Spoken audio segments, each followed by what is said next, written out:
Assalamualaikum warahmatullahi wabarakatuh. Perkenalkan, nama saya Senila dari Prodi Hubungan Masyarakat Fakultas Ilmu Komunikasi, nomor induk mahasiswa 200502052. Di sini saya akan menjelaskan tentang makalah teori pengawasan organisasi. Yang pertama yaitu pengertian pengawasan organisasi. Menurut Robert J. Mockler, pengawasan organisasi yaitu usaha sistematik menetapkan standar pelaksanaan dengan tujuan perencanaan, merancang sistem informasi umpan balik, membandingkan kegiatan nyata dengan standar, menentukan dan mengukur deviasi-deviasi dan mengambil tindakan koreksi yang menjamin bahwa semua sumber daya yang dimiliki telah dipergunakan dengan efektif dan efisien.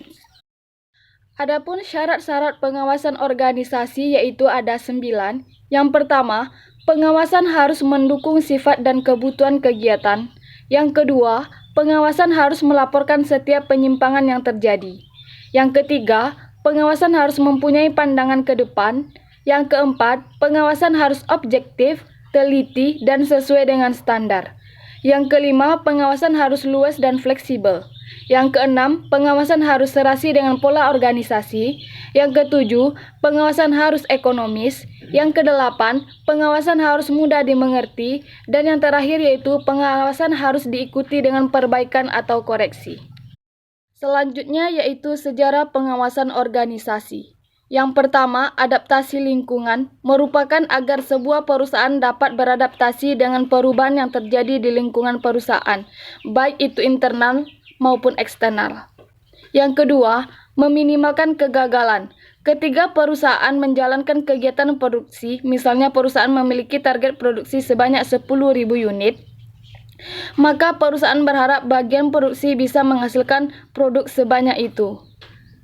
Katakanlah bagian produk hanya menghasilkan 9.000 unit yang memenuhi standar sedangkan 1.000 unit tidak memenuhi standar.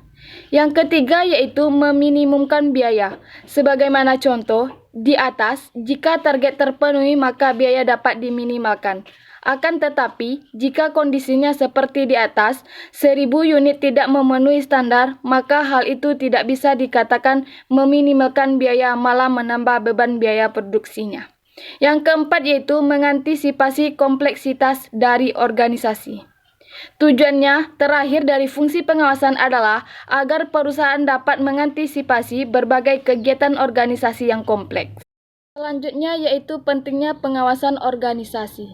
Yang pertama, perubahan lingkungan organisasi.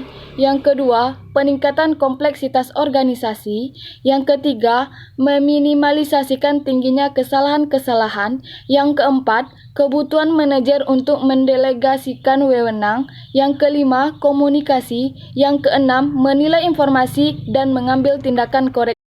Adapun bentuk-bentuk pengawasan organisasi terbagi 3. Yang pertama yaitu pengawasan pendahulu, di mana dirancang untuk mengantisipasi penyimpangan standar dan memungkinkan koreksi dibuat sebelum kegiatan terselesaikan. Yang kedua, pengawasan concurrent, yaitu pengawasan ya atau tidaknya atau pengawasan yang terjadi ketika pelaksanaan berlangsung, di mana satu aspek harus memenuhi syarat yang ditentukan sebelum kegiatan dilakukan guna menjamin ketepatan pelaksanaan kegiatan. Yang ketiga, pengawasan umpan balik, yaitu mengukur hasil suatu kegiatan yang telah dilaksanakan guna mengukur penyimpangan yang mungkin terjadi atau tidak sesuai. Yang selanjutnya yaitu tahap-tahap pengawasan organisasi.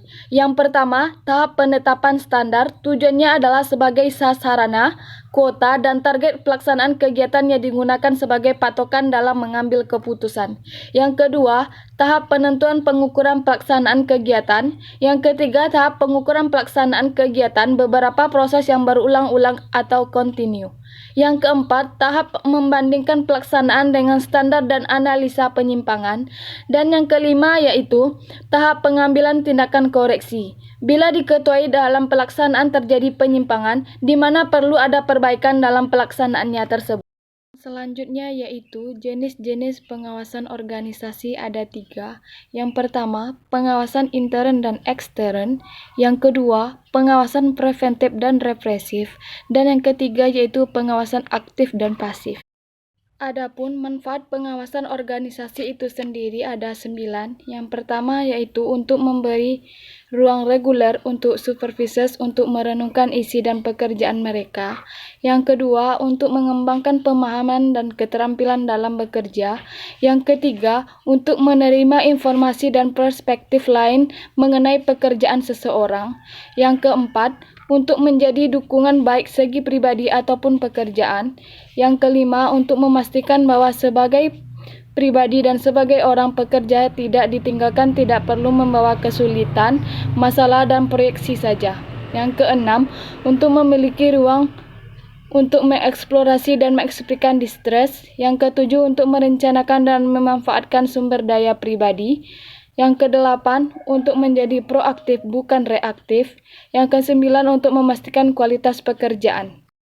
Kesimpulan dari pengawasan organisasi yaitu, pengawasan organisasi merupakan suatu usaha sistematik untuk menetapkan standar pelaksanaan tujuan dengan tujuan-tujuan perencanaannya, merancang sistem informasi umpan balik, membandingkan kegiatan nyata dengan standar yang telah ditetapkan, menentukan dan mengukur penyimpangan-penyimpangan serta mengambil tindakan koreksi yang diperlukan. Namun, sarannya yaitu pengawasan organisasi dirasa sangat dibutuhkan dalam suatu organisasi. Karena jika tidak ada pengawasan dalam suatu kesalahan-kesalahan yang terjadi, baik berasal dari bawahan maupun lingkungan, akan menimbulkan banyak kesalahan-kesalahan. Pengawasan organisasi menjadi sangat dibutuhkan karena dapat membangun suatu komunikasi yang baik antara pemimpin organisasi dengan anggota organisasi lainnya. Baiklah, hanya itu yang dapat saya sampaikan. Mohon maaf atas kesalahan. Terima kasih atas perhatian. Wassalamualaikum warahmatullahi wabarakatuh.